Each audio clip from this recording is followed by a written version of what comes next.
Hi friends, ನಮಸ್ತೆ ಎಲ್ರಿಗೂ. ಎಲ್ಲರೂ ಹೇಗಿದ್ದೀರಾ? ಚೆನ್ನಾಗಿದ್ದೀರಾ ಅಂದ್ಕೊಂಡಿದ್ದೀನಿ. ನಾನು ಚೆನ್ನಾಗಿದ್ದೀನಿ. ಇವತ್ತು ಜಿಲೇಬಿ ಮಾಡೋದು ತೋರಿಸ್ತಾ ಇದ್ದೀನಿ, ಬನ್ನಿ ನೋಡೋಣ. ಆಮೇಲೆ ಫಸ್ಟು ಒಂದು 3 ತಾಸು ನೆನೆ ಇಡಬೇಕು ರೀ ಹಿಟ್ಟು. ಇವಾಗ ನೆನೆ ಇಡೋದು ತೋರಿಸ್ತೀನಿ, ಆಮೇಲೆ ಕಲಿಸ್ಬಿಟ್ಟು ನೆನೆ ಇಡ್ತೀನಿ, ಆಮೇಲೆ ಕರಿಯೋದು ತೋರಿಸ್ತೀನಿ. ನೋಡ್ಕೊಳ್ಳಿ ಏನೇನು ಐಟಮ್ ಬೇಕು ಅನ್ನೋದು. ಫಸ್ಟು ಇದರಲ್ಲಿ 1 ಲೋಟ ಮೈದಾ ಹಿಟ್ಟು ನೋಡಿ, ಇಷ್ಟು ಮೈದಾ ಹಿಟ್ಟು. ಇದರಲ್ಲಿ ಅರ್ಧ ಮೊಸರು ಹಾಕ್ಕೋಬೇಕು. ಹುಳಿ ಮೊಸರಿದ್ರೆ ಚೆನ್ನಾಗಿರುತ್ತೆ ರೀ, ಹಳೆ ಮೊಸರಿದ್ರೆ. ಇದ್ರಾಗ ಅರ್ಧ ಮೊಸರು, ಆಮೇಲೆ 1 ಚಿಟಿಕೆ soda, corn flour 2 tea spoon corn flour ಹಾಕ್ತೀನಿ ನೋಡಿ.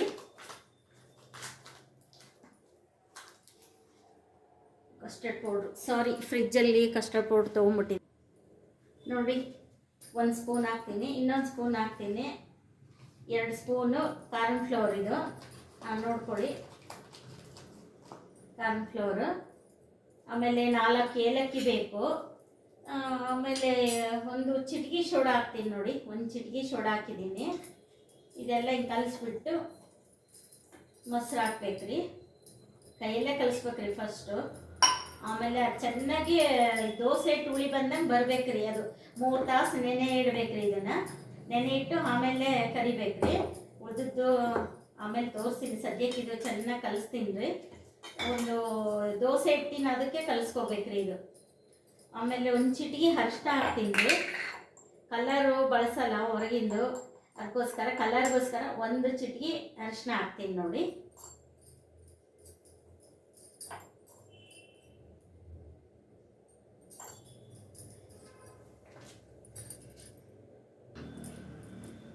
ಇದು ನೋಡಿ ಚೆನ್ನಾಗೆ 5-10 ನಿಮಿಷ ಚೆನ್ನಾಗಿ ಇದು ಮಾಡ್ಬೇಕ್ರಿ. ಇದು ಚೆನ್ನಾಗಿ ಕಲಿಸ್ಬೇಕ್ರಿ. ಈ ಥರ ಉಬ್ಬಿ ಬರ್ಬೇಕು. 5 ನಿಮಿಷ ಚೆನ್ನಾಗಿ ಕಲಿಸ್ಬೇಕ್ರಿ. 5-10 ನಿಮಿಷ ಹಿಂಗೆ ಕಲಿಸಿದ್ರೆ ಚೆನ್ನಾಗಿ ಇದು ಬೀಟ್ ಮಾಡಿದಷ್ಟು ಚೆನ್ನಾಗಿ ಬರುತ್ತೆ ರೀ ಜಿಲೇಬಿ. ಚೆನ್ನಾಗಿ ಉಬ್ಬಿ ಬರ್ಬೇಕ್ರಿ ಹಿಟ್ಟು. ಹಂಗೆ 5 ನಿಮಿಷ 10 ನಿಮಿಷ ಈ ಥರ ಮಾಡ್ಬೇಕ್ರಿ.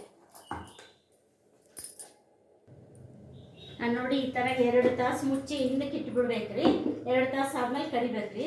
ಪಾಕಕ್ಕೆ ಸಕ್ಕರೆ ಅದೆಲ್ಲ ಆಮೇಲೆ ತೋರಿಸ್ತೀನಿ. ಏಲಕ್ಕಿ ಅದೆಲ್ಲ ಪಾಕಕ್ಕೆ ಹಾಕಬೇಕು. ಹಾಕ್ತೀನಿ ಜಿಲೇಬಿಗೆ ಸ್ವಲ್ಪ ಸಕ್ಕರೆ ಮುಳುಗೋಷ್ಟು ನೀರು ಹಾಕ್ತಿರ್ತೀನಿ. ನೆಕ್ಸ್ಟು ಪಾಕ ಕಡಿಮೆ ಅದು ಮತ್ತೆ ಸಕ್ಕರೆ ಹಾಕ್ಕೊಂಡು ಮಾಡ್ಕೋಬೋದು. ಪಾಕ ಉಳಿದ್ರೆ ಸುಮ್ಮನೆ ವೇಸ್ಟ್ ಆಗುತ್ತೆ. ಸದ್ಯಕ್ಕೆ 1 ಕಪ್ ಹಾಕಿದ್ದೀನಿ, ಸ್ವಲ್ಪ ನೀರು ಹಾಕ್ತೀನಿ.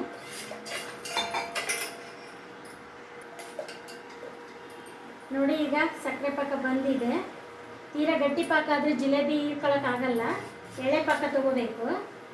ಬಾದುಷಾ ಶಾಖ ತೊಗೊಂಡಿವಲ್ಲ ಅದಕ್ಕೆ ಹೀಗೆ ನೋಡಿ ಸ್ವಲ್ಪ ಹಿಂಗೆ ಬಂದರೆ ಸಾಕು. ಎಳೆ ಪಾಕ ಬಂದರೆ ಜಿಲೇಬಿ ಎಲ್ಲ ಇಟ್ಕೊಳ್ಳೋದ್ರಿಂದ ಇದಾಗುತ್ತೆ. ಈಗ ಆಫ್ ಮಾಡ್ತೀನಿ, ಇದು ತೆಗಿತೀನಿ. ಇದಕ್ಕೆ ಏಲಕ್ಕಿ ಹಾಕ್ತೀನಿ. ಇವಾಗ ಎಣ್ಣೆ ಕಾಸಕ್ಕೆ ಇಡ್ತೀನಿ. ಆಮೇಲೆ ಇದು ಪಾನಕಕ್ಕೆ ಸ್ವಲ್ಪ ಏಲಕ್ಕಿ ಹಾಕ್ತೀನಿ ನೋಡಿ.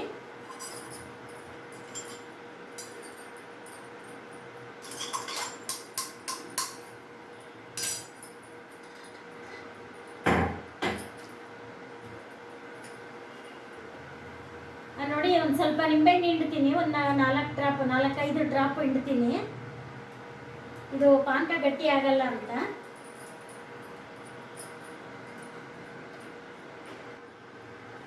ನೋಡಿ, ಈ ಥರ ಕಲಿಸ್ಕೊಂಡಿದ್ದೀನಿ. ಈಗ 3 ತಾಸು ಆಯ್ತು ಇದು ನೆಂದು. ಈ ಥರ ದೋಸೆ ಹಿಟ್ಟಿನ ಅದಕ್ಕೆ ಬಂದಿದೆ ನೋಡಿ. ಆಮೇಲೆ ಹಾಲಿನ ಪಾಕೆಟ್ ತುಂಬಿಸ್ಕೊಂಡು ಕಟ್ ಮಾಡ್ಕೋಬೇಕು. ಇದಕ್ಕೆ ತುಂಬಿಸ್ಕೊತೀನಿ. ಇವಾಗ ತುಂಬಿಸ್ಕೊಂಡು ಇಲ್ಲಿ ಲಾಸ್ಟ್ಗೆ ಕಟ್ ಮಾಡೋದು ನೋಡಿ. ಸ್ಟವ್ ಸಣ್ಣಕ್ಕೆ ಇಟ್ಕೊಂಡು ಕರಿತಾ ಇದ್ದೀನಿ. ಎಣ್ಣೆ ಫಸ್ಟ್ ಕಾಸ್ಕೊಂಡು ಸ್ವಲ್ಪ ಕಡಿಮೆ ಹೀಟಲ್ಲಿ ಹಾಕಬೇಕಿದು.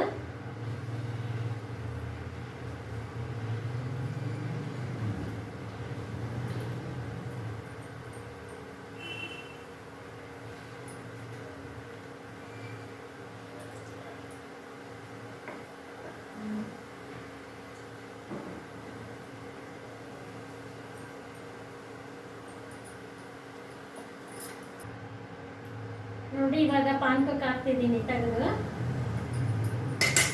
ನೆಕ್ಸ್ಟ್ ಹಿಂಗೆಲ್ಲ ಮಾಡಬೇಕು. ಹೀರ್ಕೊಳ್ಳುತ್ತೆ ಈ ಥರ ಎಲ್ಲ, ಹಿಂಗೆಲ್ಲ ಹಣ್ಣಬೇಕು. ಆಮೇಲೆ ಮತ್ತೆ ನೆಕ್ಸ್ಟ್ ಬಿಡಬೇಕು. ಸ್ಟವ್ ಸಣ್ಣಕ್ಕೆ ಮಾಡಿಕೊಂಡು ಮತ್ತೆ ಬಿಡಬೇಕು.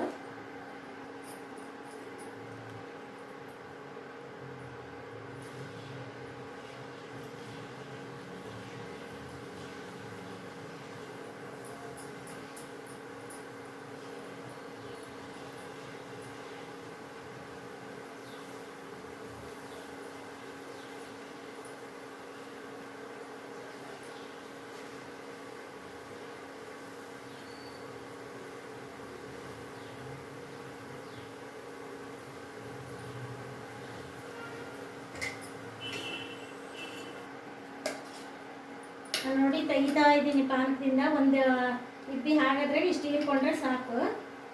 ತೆಗಿತಾ ಇದ್ದೀನಿ ಈಗ.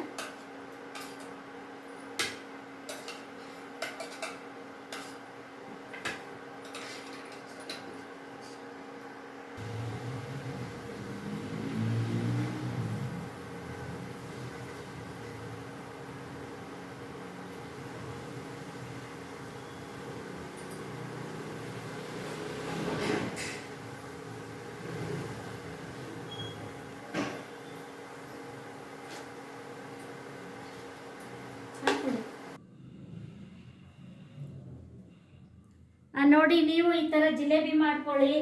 ಲೈಕ್ ಮಾಡಿ, ಶೇರ್ ಮಾಡಿ, ಕಾಮೆಂಟ್ ಬಾಕ್ಸಲ್ಲಿ ಹಾಕಿ. ಯಾರೂ ಲೈಕೇ ಕೊಡ್ತಿಲ್ಲ, ದಯವಿಟ್ಟು ಎಲ್ಲರೂ ಲೈಕ್ ಕೊಡಿ, ಎಲ್ಲ ಶೇರ್ ಮಾಡಿ.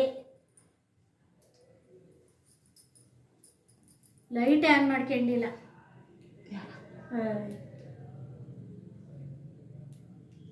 ಅಲ್ಲಿ ಲೂಸ್ ಐತೆ ನೋಡಿ.